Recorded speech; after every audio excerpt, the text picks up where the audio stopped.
Yeah, And where you live, you have mountain lions. Yep. Yeah, I've had a mountain lion, I don't know, 30 yards from me a couple of times.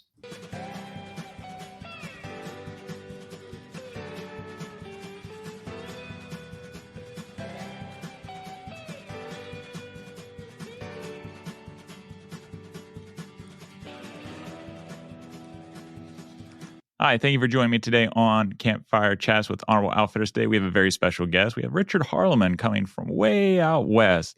Now, Richard, just like myself, is a fellow YouTube creator, and he is a reenactor, a living historian. He's a camp crafter, bushcrafter, and he lives off grid. And he's come all the way from out west to join us and teach us and discuss how he's grown in all of his amazing skills that he's acquired over the years. And that's what this whole channel is about, is listening to others, engaging in awesome conversation with fellow campers, and seeing how we can grow as campers as well. So, Richard, I really appreciate you stopping by. Now, before we dive into his background, I always want to make sure to say thank you to our patrons on Patreon, because without their support, this channel just wouldn't exist. And, you know, we got to have someone to help pay the bills, and our Patreons certainly do that. Now, Richard lives on the wild side of life with horses, dogs, goats, and chickens, while also doing his own style of historical bushcraft, focusing on the 1860s. And it's interesting, he didn't list his lovely turkey. Now, if you watch his channel, especially recently, he's got a turkey friend that follows him around like a loyal puppy dog. So when you check out his channel, you'll definitely notice his big old turkey. All right, let's bring Richard on. Oh, Richard, you're in the jail. What happened? Yeah, well, they let me out on occasion, especially for special occasions like this. Oh, that's so cool. Where are you at? I'm in a ghost town called Shaniko, and this is the old jailhouse. So there's 3 cells there. If the lighting will work, my head get out of the way. But yeah, this is the old jailhouse. It's one of my favorite buildings because back when we were kids, well, we were teenagers, and we'd come down here to do gunfights, and this is where we would sleep at night. So good memories here. Wow, what a cool opportunity, man. Now, have you been, in your historical dress even for that long, ever since you were a teenager? Or is this a new thing that you do every day? Well, I wish I could say that when I was a teenager, I had the right historical clothing, but it wasn't until, I think 4 or 5 years ago that I figured out how inaccurate my clothing was when I discovered the Who Wore What page on Facebook. And that's when I started figuring out that I had a lot to learn. And then I got my correct outfit from learning on there. Now, since you brought up you had to learn, when I found your channel a couple years ago, you were doing everything just like the old cowboys did, and you were very open about it, like your failures, your successes, and you would talk to us about those awesome opportunities. At one point, I remember you even decided to just jump in the creek with all your clothes on and everything in early spring, which I thought was nuts. But you did it, Yeah, and you just wanted to experience it. Yeah, that's kind of that getting in the creek. That's a good summary of how I do things. I just jump in and kind of see what happens. Yeah, there was snow around. What started it? What's that? What started all that? All of this? Yeah, it's a funny thing. When I was like 13 or 14, somehow I had what I call my personal renaissance, where for some reason I just started taking a liking to the old ways. I read, I think I kicked it off with reading Mark Twain, his Tom Sawyer book. And then after that, I read the Laura Ingalls Wilder series, which a lot of people might think is a girl's book, but her pa is like the ultimate man. And so Right. there's a lot to be derived for men. And as a boy, I read that stuff. And at that time, my mind, it's kind of a weird thing now looking back, but everything I looked at, I thought in terms of, well, did they have it back then? Because that's the only thing that I want in my life. Unfortunately, I kept putting off the lifestyle until recently, well, 6 years ago now, I guess, when I finally realized, I'm just getting older. I got to do this if I'm gonna. And so I just jumped in. Man, that's amazing. When I think the first comment I left on your video was, man, you are living the dream. Now, did you already have the skills for the most part to jump into it with living history experience or camping experience or anything like that, or professional experience? Not a lot. What I did have was when I was 16 years old, I got involved with the Mountain Man Rendezvous group in my town. And fortunately, I got under the wing of this old guy who has since passed away. But his name is Vic Josso, Frenchman. And he took me to the rendezvous with him. He got me deals on stuff like my Baker tent, which isn't the correct tent, but at the time I didn't know that. And it was white canvas. So I had all my own gear, and I'd camp near his wall tent because I wanted my own camp. So I guess that would be it. That was when I learned how to use flint and steel, which, once you've got a fire and a bed figured out and how to cook over fire, which I did back then too. I used a Dutch oven. So once you got those basics down, then you've really got enough to just start doing stuff. That's how I see it. So why'd you start out with the rendezvous? Why not Civil War? Why not World War I or II? Or I don't know. Why rendezvous? The Mountain Man era more appealed to me. I'm not a military type. I don't like the structure. I don't understand beyond preserving history, because I like all history. I do not understand why guys do the military stuff when you could just go out by yourself like I do and do. But some people are different. I don't like the Mountain Man stuff. That appealed to me because that's more animal-like or more wild. And when I found out, I bought a little black powder pistol at a gun show, and the guy told me about rendezvous. So I went to a turkey shoot, and from there, that's where I met Vic, and we got started doing the Mountain Man stuff. Man, that's cool. Now your channel is all about living off grid, and it's a neat blend of the historic with the contemporary. And in today's society, I think there's a lot of people who are really wanting and desiring, or at least drawn to that kind of lifestyle. Maybe not the history aspect. I don't know. I'm a little partial to that, but the living off grid aspect, like you recently, you're figuring out how to preserve meat out in the wild, like out in the open. So, if you were to give somebody some advice and where to start out in that direction, what would you tell them? In the direction of meat? Of living off grid. Oh, of living off grid. Well, the way that I look at it is first simplify your life. That's the main thing.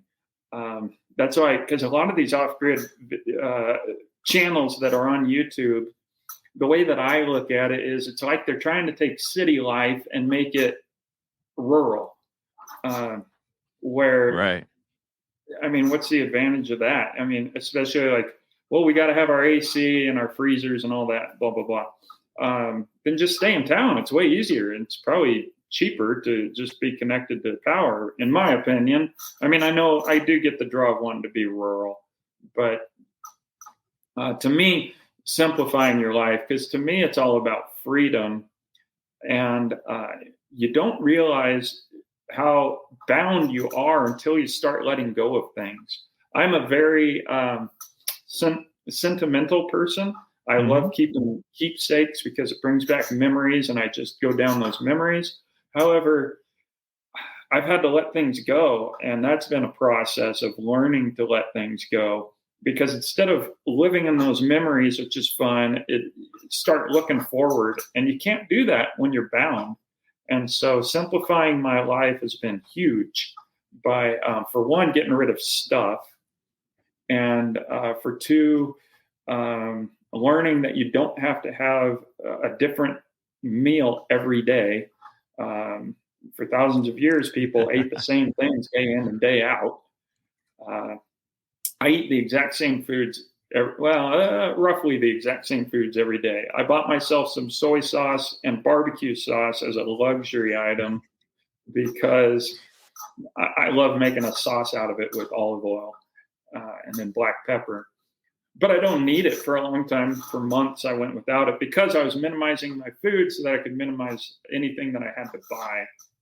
And so if you start, even if you're living in town, if you start recognizing your patterns and cutting out what's not essential, then you start streamlining and it's easier.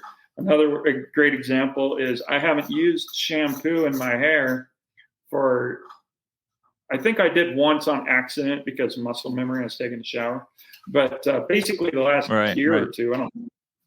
And you'd be amazed. My hair doesn't stink. Trust me, my mom would tell me. I hug my mom when I see her, and my mom's honest. And she would tell me, because that's a lot of people tell me, yeah, it probably stinks, and you just don't notice. No, people would be telling me. I have trusted sources. And other people have started doing it too since I gave the example, and other people have done it, and they've found that the solution, that the results are great. So it's things like that you discover that you don't need to hang on to, and you can actually let go, and then it makes it simpler when you're living off grid. What's your background in education? Because you said you got involved in history at a very young age, at 16. Did you go on to college? Are you a self-taught? What's your story in that area? Oh man, well. So I was an exemplary student up until second grade, and and then in the ninth grade I dropped out of school because I'm going to brag a little bit. This occurred to me in the ninth grade. My English teacher for literary class used my setting description that she gave the class as a challenge. She used mine as an example. In welding class, the first time I ever used a arc welder, the teacher used my puddling as a technique for how it's supposed to be done. And in my science class, it was an advanced science class where the teacher told us work on this problem, and I thought it was a weird joke because the answer was obvious, and so he used that as an example of, guys, yeah, he's got the answer.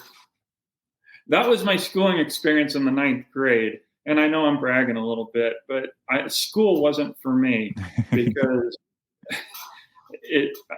my learning style just didn't fit with the rest of the people. And that's not to say that I'm smarter than other people. I pick up on things that people don't pick up on. Other people pick up on things that I totally just miss, and I look like an airhead. That the schooling system was not fit for me. So I quit in the ninth grade. My mom attempted to homeschool me. Mostly I wanted to just go and be a man. And so I worked with my dad. My dad had a sawmill operation where we made survey stakes and tree spreaders. And so I worked with my dad and got to interact with men and learn how things happen. And then my mom got mad and made me go to college. And so. Oh, I'm sorry. That the hands-on experience must have really helped you, though, with what you're doing now, right? It set you up for success. Yeah, I think so. I learned a lot. I hung out with men. I didn't like hanging out with people my age because I couldn't learn from them. And so Oh, but I did go back later and I got my 2-year degree. And I did love school when I went back then when I was a little older. It was a lot of fun. And what was your degree in? Oh, just a transfer degree, just a 2-year community college degree. Okay, nice. I'm going to let you in on a secret here, Richard. So I'm a teacher, as you know, and a lot of my viewers know. I'm a teacher.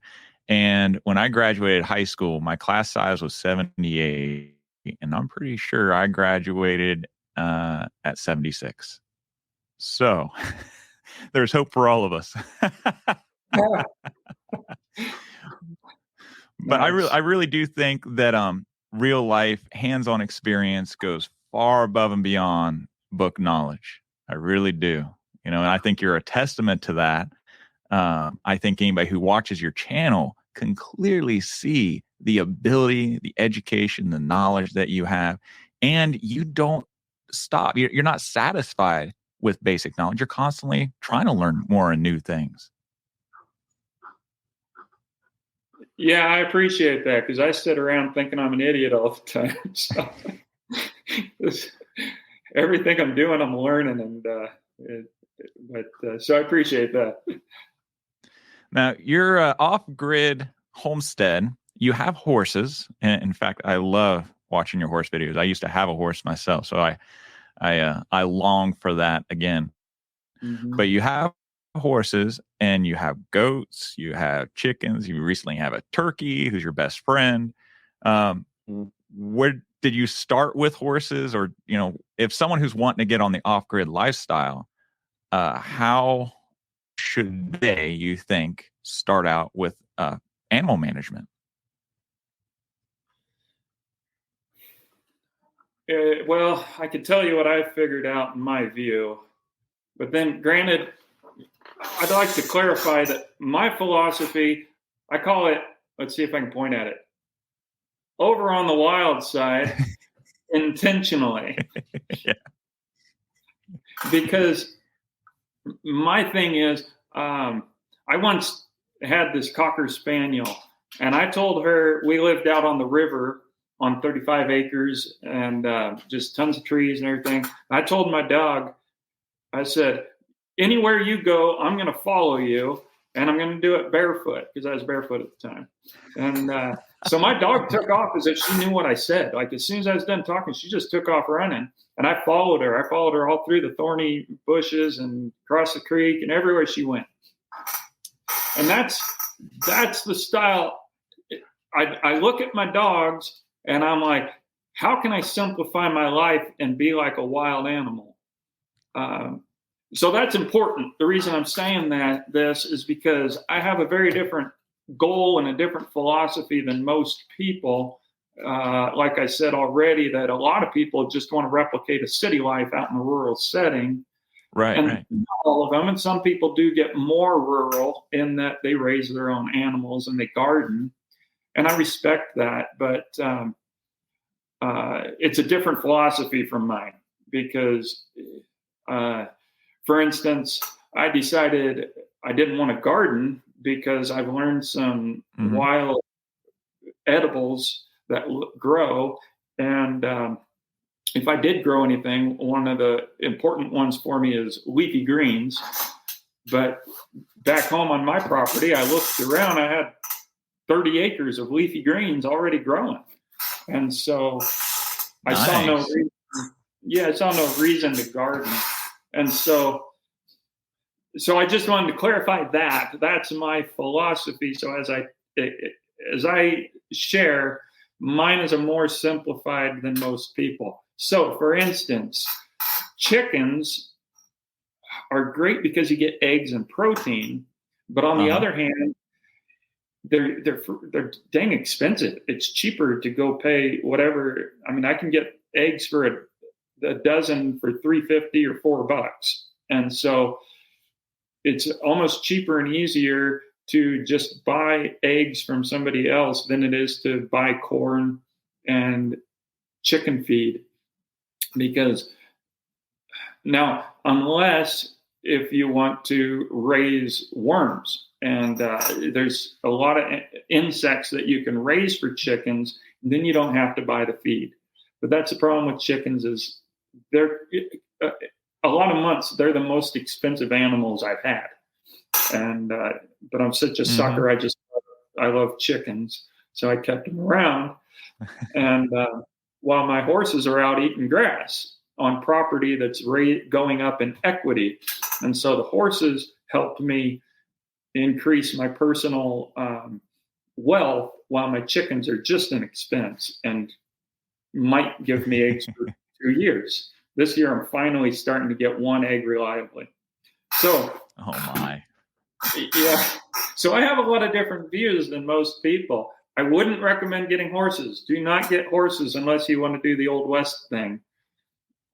Even if you want to pack, get a camel. If I could start it all over again, I would get either a camel or maybe I would do 2 alpacas, or I would just do 3 or 4 goats for pack animals.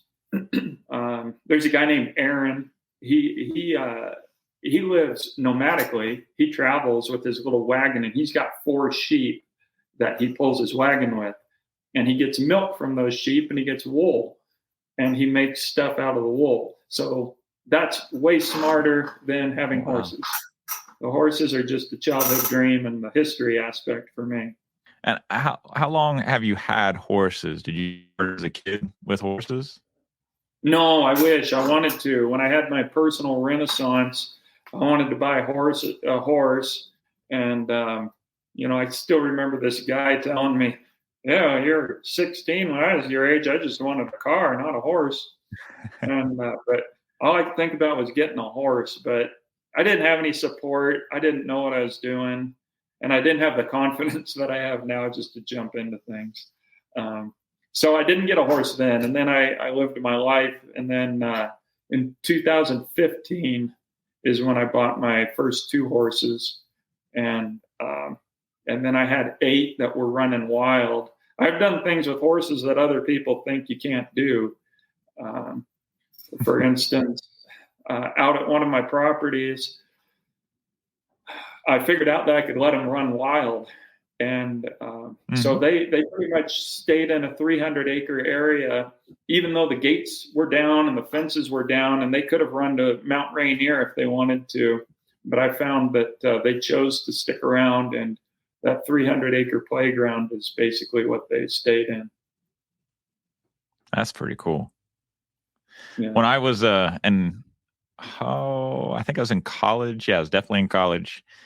So I was probably 19, maybe 20, and my mom, she's always loved horses, so she wanted a horse. She was getting into the age. She's like, hey, I want to have a horse one last time. So she takes me to one of the Bureau of Land Management auctions where they had the Mustangs, and she got a horse, and I'm looking at this other horse, and it was just gorgeous. Just I felt like he was calling my name. So I adopted a Mustang from Nevada, and he was like a big puppy dog. But I tell you what, man, if you're a horse person listening to this, you'll relate to this. I'd pick up his feet, and every time I pick up his back feet, especially the first time, he would boom on the stall right behind him, just to let me know that he could kill me anytime he wanted to. And then I'd smack him on the bottom, and I'd lift up his feet, and he was okay. But we had an interesting relationship. I had to get rid of him. Like you said, I was young. I was in college, and horses are not cheap. So, yeah, so that's my horse story. I had him for a couple years. Green broke him, rode him around a little bit, and he was an experience. I loved him. I hope he's doing well. That's pretty impressive. Thank you.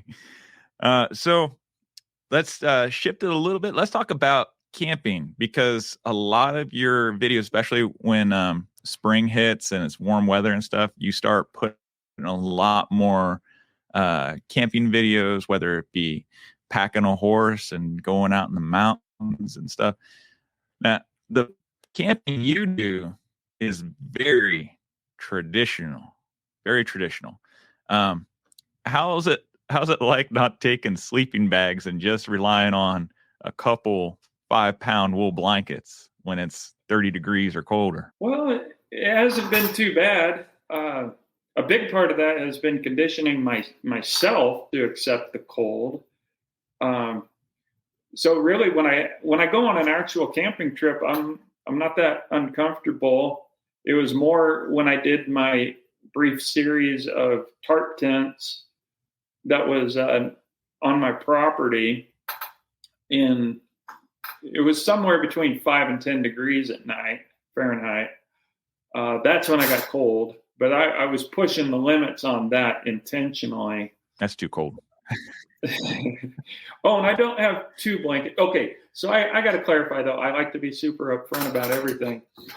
Uh, Real traditional practice that I read about is guys taking one or two wool blankets and sleeping right on the ground. What I have is a canvas tarp, and I always have at least 3 or 4 blankets.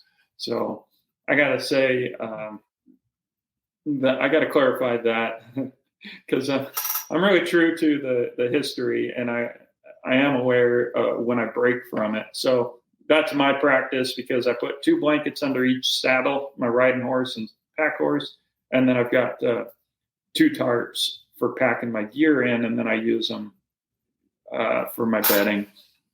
So I love it though. I love the simplicity. I love the dual purpose that I can put the 2 blankets under the saddle, and then I'm not carrying extra gear.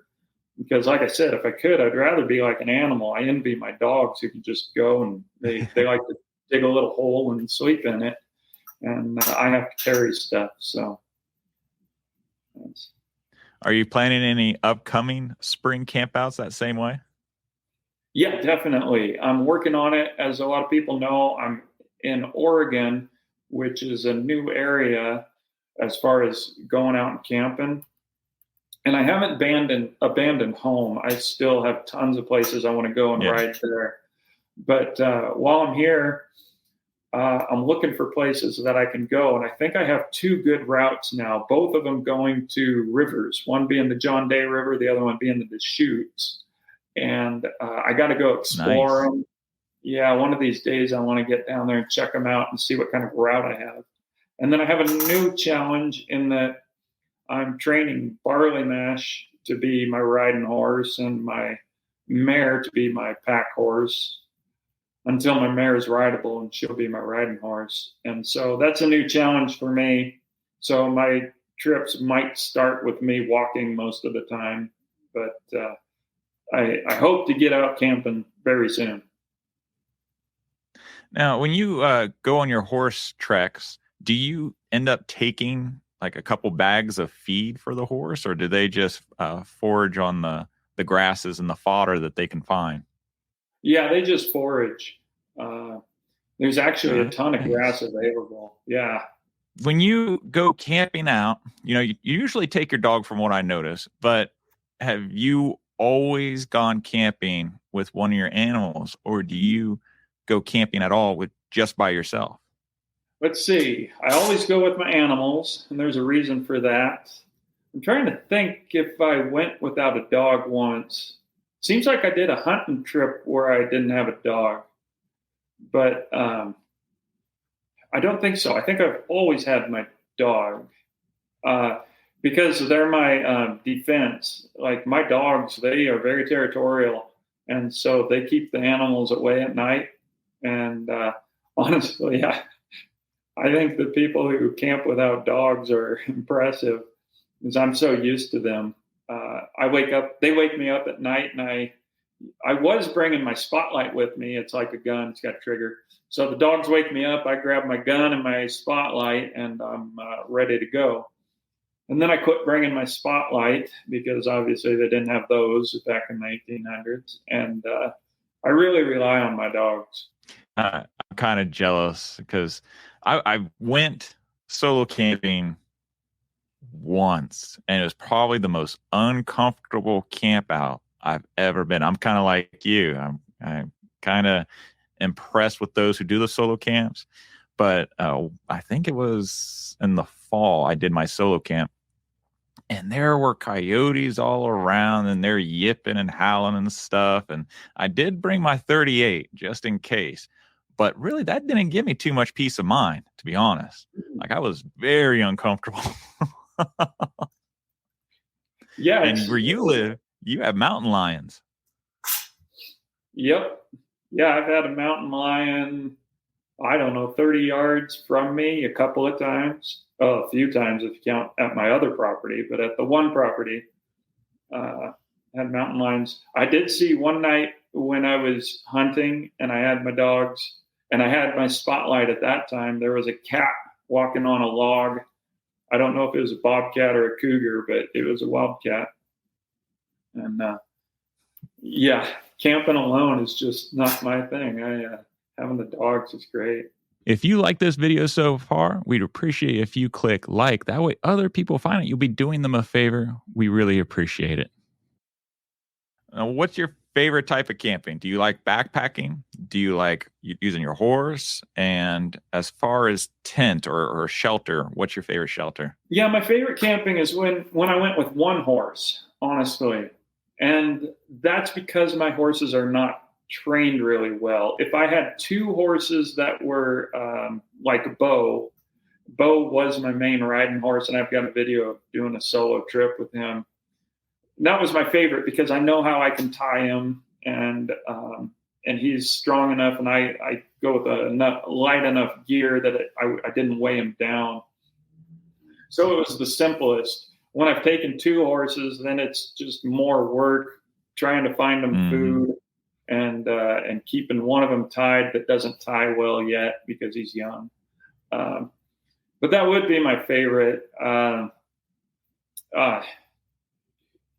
and then my favorite shelter is the cowboy camp, as it's called, where just as simple as can be. I've got my whole camp now set up where I put my firewood, where I put my food set up, and I put my teapot, my pot, my bed. My bed is just laying down the tarp, and then if I'm using any foliage to stay warm, put that under the tarp, and then lay down the tarp and lay down the blankets. But most of the time I can get away with just blankets because I got 4 of them.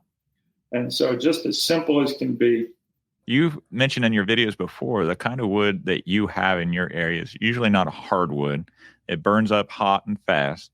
Do you use backpacking stoves or some other type of artificial cooking methods besides fire? Traditional fire?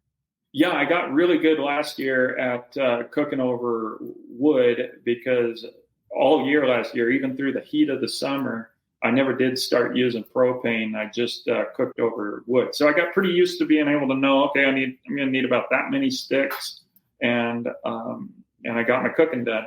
And I figured out that if you sit 6 feet or more away, just treat it like COVID, then then the heat doesn't bother you because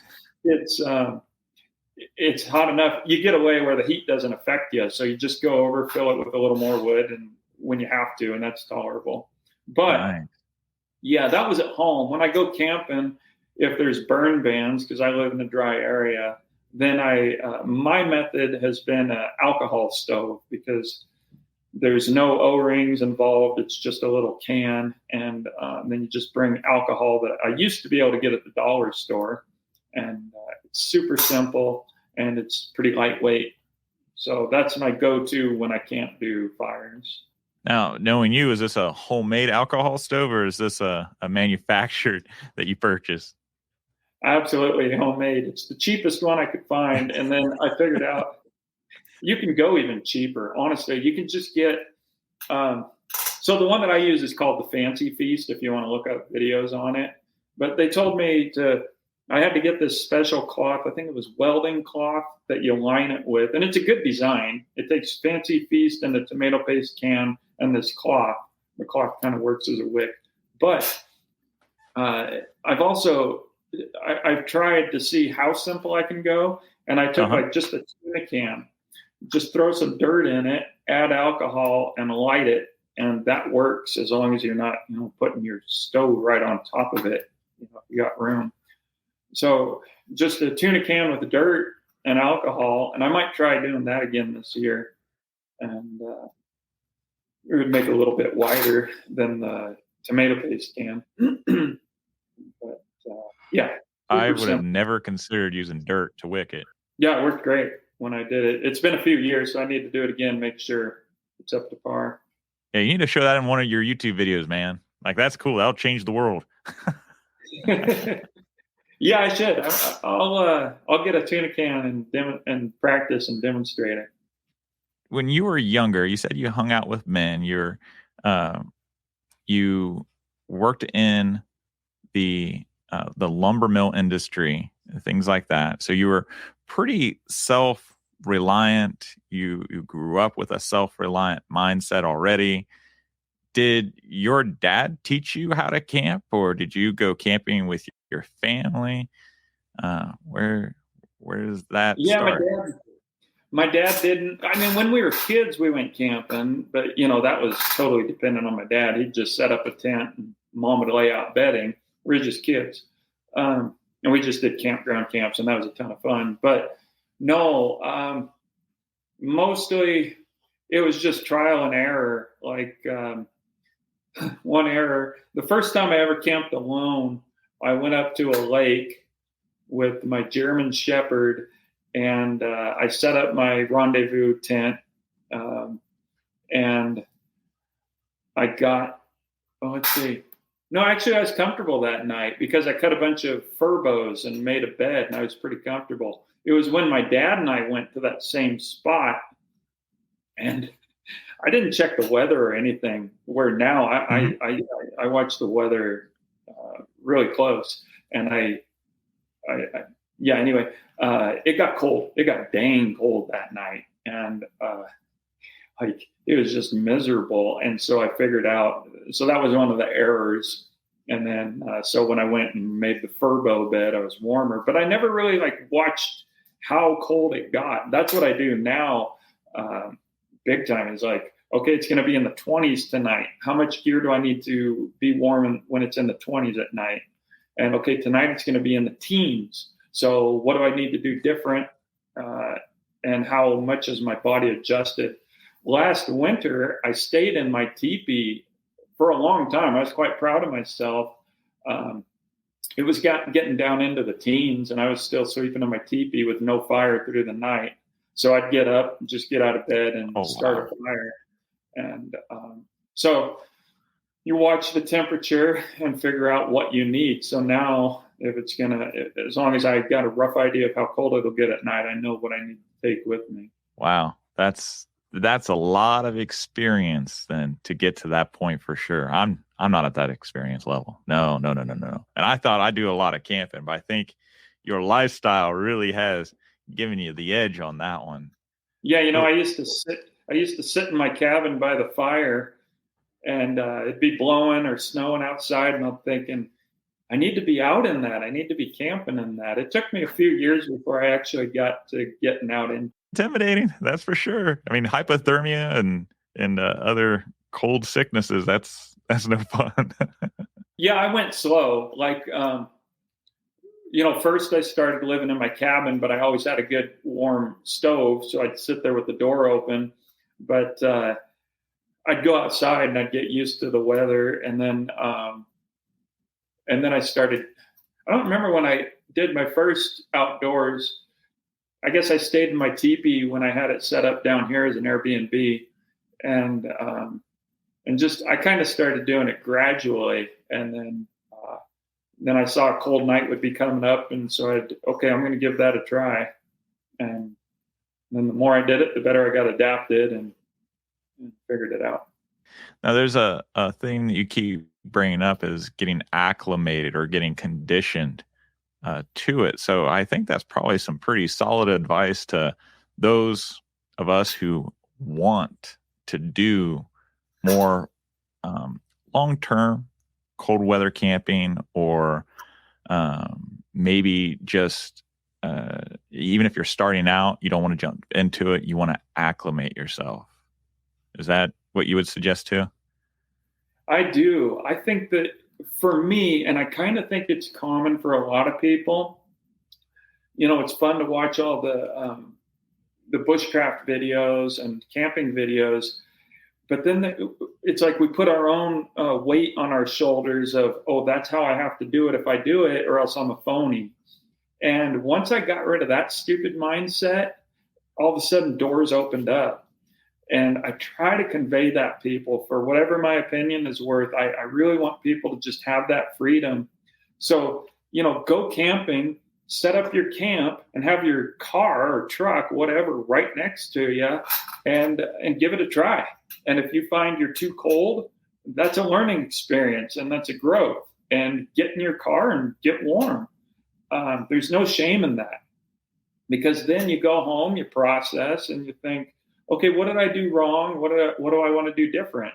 And then you take your car and camp next to it again, and hopefully that night you stay out all night.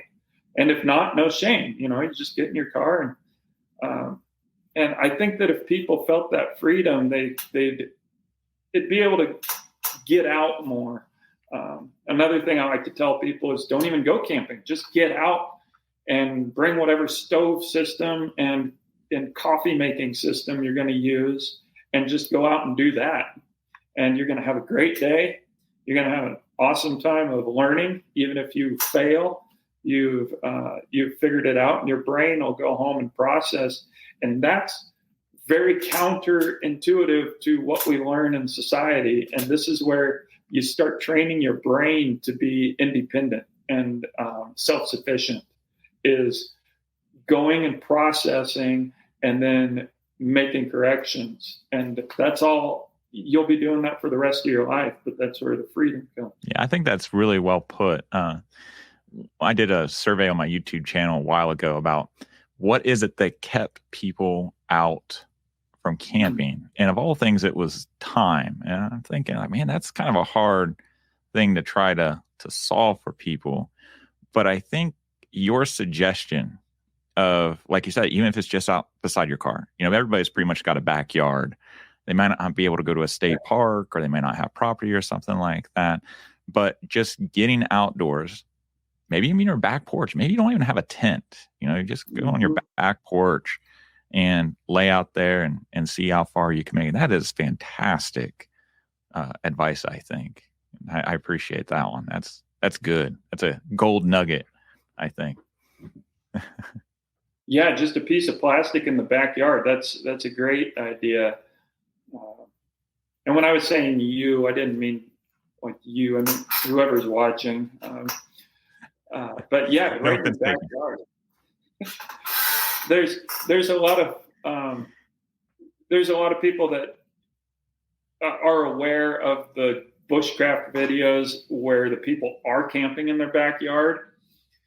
But remember, the difference there is because those people are pretending like they're out in the wilderness. That's where the shame comes from. If you're in your backyard and you're admitting it, and then there's no shame in that, because you're just being upfront. It's those guys that put off as if they're doing something that they're not. That's the one that people have an issue with. Yeah, I can agree with that, man. Like, there's got to be some honesty in all of it. And I wonder if some of those bushcrafters, they set up their camp and they have the camera on where they go to sleep, and then after they get done filming that, they go back home and they come back early in the morning, get wrapped up in their sleeping bag or something like that, and they're like, oh, what a beautiful day. Yeah, it really makes you wonder. So what was your favorite all-time camp out experience, your favorite adventure that you would like to share? I'll say a weird one. So my favorite, I don't know if this would be my favorite, but it's the first one that comes to mind. When I was camping, I think we were about 150 yards away from my cabin. It's the series I already referred to when I was camping out in 5 or 10 degree temperatures. And right. I was camped right out in the wind. There's something, anybody who's camped knows this. There's something about suffering that is rewarding. And that was the hardest times I've had. and yet it's my favorite memories. And one time, so my rules for myself there was it was a successful overnighter if I stayed in my camp until I think it was 4:30 a.m.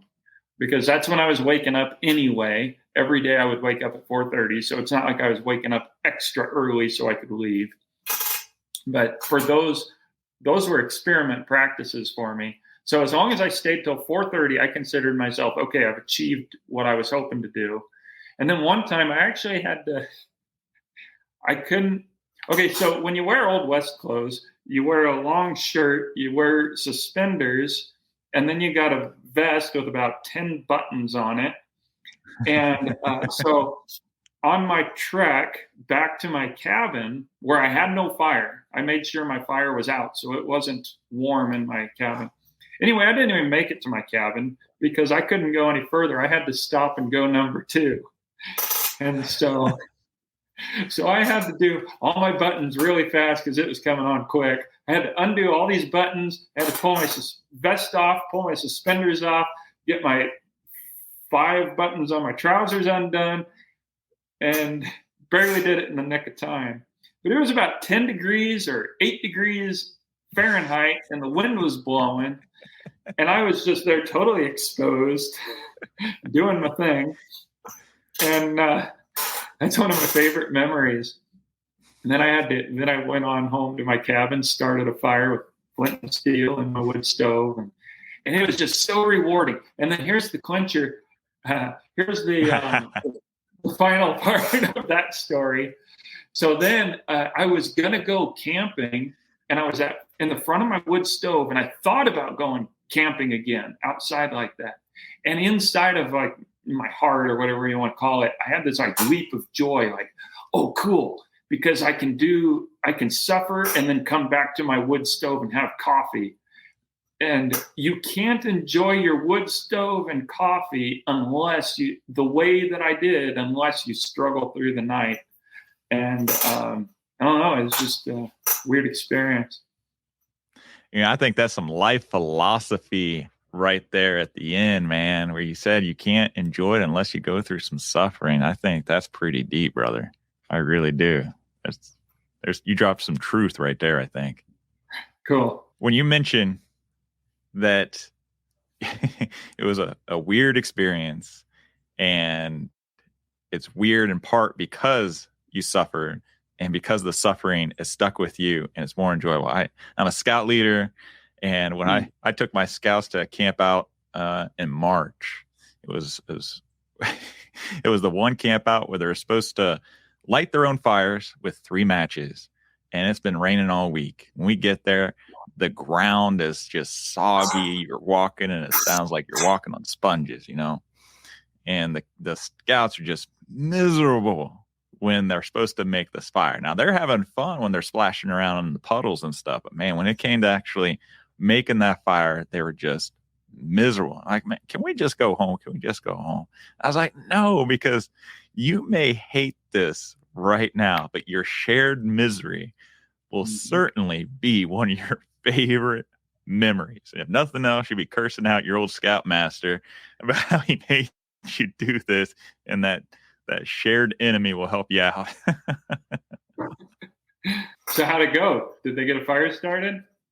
Oh, no, man. No. And so they missed their breakfast. It was coming up on lunchtime, and they're about ready to miss their lunch. These kids are like starving. They're about to turn on me and steal my car keys or something.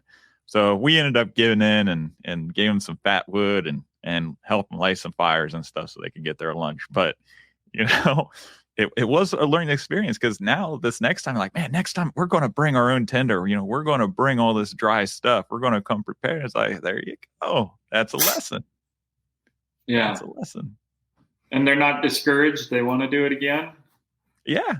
They want to do it again. And hopefully it is better weather, because I mean, it's a hard task for a kid to build those skills and finding the right size sticks and making feather sticks, if nothing else. And it's just, for a kid, it's all pretty hard. So I was pretty proud of them for what they did do, and as long as they did it. I don't think I could have pushed them any harder. Like that's a success, like you said. Yeah. Yeah, definitely. That's rough time right then. Now, before we close up, you have a fantastic YouTube channel. You really do. I love watching all the stuff you do, all the experimentations that you do for our sake, so we don't die.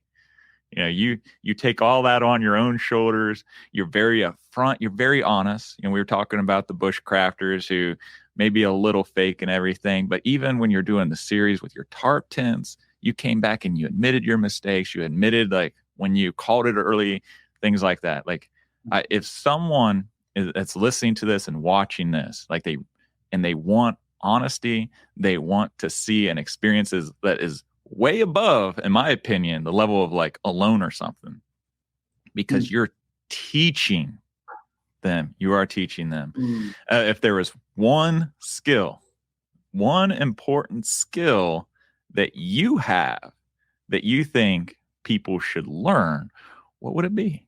For camping? Sure. Let's go with camping. You can go camping. You can do your off-grid living, your lifestyle, man. Like, because you live it. Yeah, you're starting a fire every day to make your coffee. Unlike us who just turn on the stove and we got it. It's boom, magic. Yeah, okay, except right now I'm using propane. I'm living in my cabin with propane. Just want to clarify there. I ain't living. Yeah, it is. Really convenient. Okay, I would say the most important thing that I find that, and it encompasses all of it, would be simplicity. When I started getting into camping, like serious, like I am now, I was so overwhelmed. At that point, I wasn't focused on doing it historically. And I was so overwhelmed by, I've got to have this, I got to have this. And I watch a video and, yeah, that's awesome. I got to have that. Where, like, I'll give an example real quick. I don't think I've ever taken a hatchet or tomahawk with me on a camp trip. I might have once. Yeah, I think I did once or twice because I was specifically doing something to use it. But otherwise, all of my camping, I never even use a hatchet or a saw or anything. But man, if you watch these YouTube channels, they'll tell you, you got to have this saw and this hatchet, and then you got to have a backup because one is none and two is whatever. Well, I just carry one knife and just don't lose it. And I mean, okay, I'm not going to get into that, but the point is the simplicity. I use fires with wood that I can break, and you can get some pretty decent branch wood, and branch wood is denser anyway and makes better firewood. And then simplifying the food. The bushcraft videos have no appeal to me where they're showing pictures of all this impressive food that they bring, because I just think you're bringing fresh meat and fresh vegetables where, I don't know, that just doesn't appeal to me. So if you simplify it and get used to not spoiling yourself and find one or two luxuries to bring along with you, like for me, mine is coffee. That affects and improves life in every aspect, is my opinion. Is simplification. That's pretty good advice, man. Now, since you brought it up, and since my channel's kind of heavily gear focused, historic gear and stuff, you mentioned your knife. What's your favorite knife that you like to use? Oh darn, I don't have it on me. It's a Sheffield butcher knife. It's a 6-inch blade and a wooden handle. And I like it because, for one, it spans fur trade era up until modern day. And so it's a good knife where I don't have to buy multiple. It's a good steel, and it's a good size where I've butchered horses and a full-grown horse with that knife. Cut off the legs, cut off the roast. So it handles everything. It's big enough to be used as an effective weapon if you need it. And and it only cost me $25. They're $40 now, but super effective, traditional, and does everything you'll need. Yeah, you can't beat English steel, man. You really can't. It's good stuff. Most of my straight razors are all English steel, and I adore it. All right, what's your favorite piece of equipment? And it can't be a knife. Can it be a gun? Oh yeah, sure. Could be a gun. What's your favorite gun? I mean, I'm just a gun lover, so I mean that's my favorite anytime. I can't narrow it down, so I'll just show the one that I've got on me. I've shown it before, but I like this one because it's very tiny, so it's very minimal. If you can't tell, I'm into minimal. It's not super high powered, so it's not really effective for a lot of things, but I can wear it all day and I don't even know it's on my belt, where my Peacemaker type revolver does get heavy after a few hours. So it's a beautiful gun, and it's lightweight, and so I love it.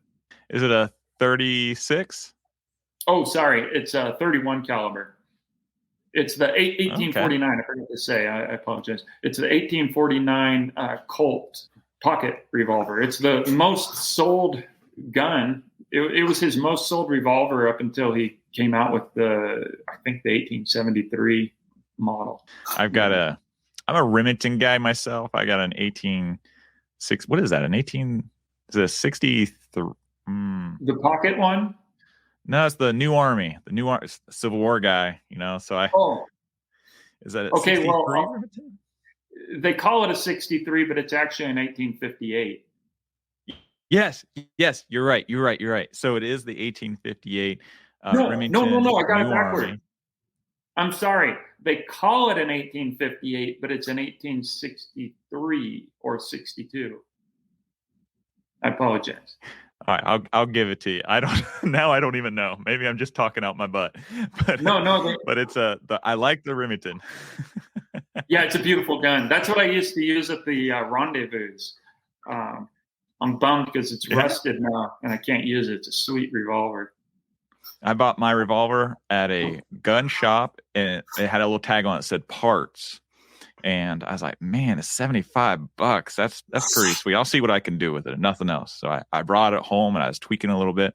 The trigger that has like a little notch that the spring catches on, it was, I think, filed off to make it a rapid fire. So I went ahead and I put a little bit bigger notch in there, and it worked wonderfully. I love it. Oh, man. You can drop the cylinder out a lot easier than the Colts, because of the wedge. Mm-hmm. So that's why I love it so much. Yeah, those are sweet revolvers. You still have it? Oh, yes, sir. I love it. 45, absolutely. Yeah. I got an 1873 Winchester because as a kid, I always wanted a 73 Winchester rifle. And it's not the correct caliber though, because I got a 45. Here in Ohio, you got to be careful about what you hunt deer with, big game, because they all have to be pistol cartridges. So I went with the 45. Nice. Yeah, I want to do the same. Fun gun. Yeah, and those 73s, I tell you what, I've been looking at them on Gunbroker, and they might be the most beautiful lever action made. Yeah, they're nice, man. You can't put a scope on them. I think they make like a special piece that you can do it so that when you cock it, the bullet can expel out. But since it expels out the top instead of the side, you got to get like a special piece for a scope. But I don't know. You guys like you and me, we don't need scopes anyways. Nah. All right, Richard, before we log off, is there anything else you would like to share with us or anything you'd like to say? I think I hit on the important stuff.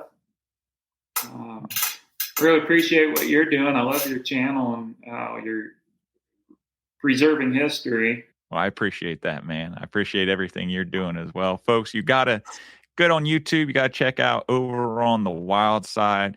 Check out Richard's full catalog of videos. And there's no way you can't learn something from watching this man. He's so knowledgeable. He interacts with his people. He's got 2 Facebook pages. One's his personal one, so if you don't want to get offended, stay away from that one. But he has another Facebook page that is just, he shares all the little updates that he's doing throughout his life. It's funny. That's how I found out about his turkey friend, which I feel bad because I kind of neglected mentioning your turkey friend. But yeah, that's your new dog. All right. So thank you so much, Richard, for joining us today. Folks, make sure to like and subscribe. If you're interested in any links like to Richard's channel, you can check the description below. You can also check the show notes if you are using this on the podcast. Richard, thank you. I hope you guys have a wonderful week, man, and I'm going to catch you next time. Sounds good, my friend. Now, if you are unaware, we are actually starting a monthly newsletter that you can subscribe to. The link is below in the description box on YouTube, or it's in the show notes, so make sure to check that out. Now, there's some serious value that's going to be in this monthly newsletter.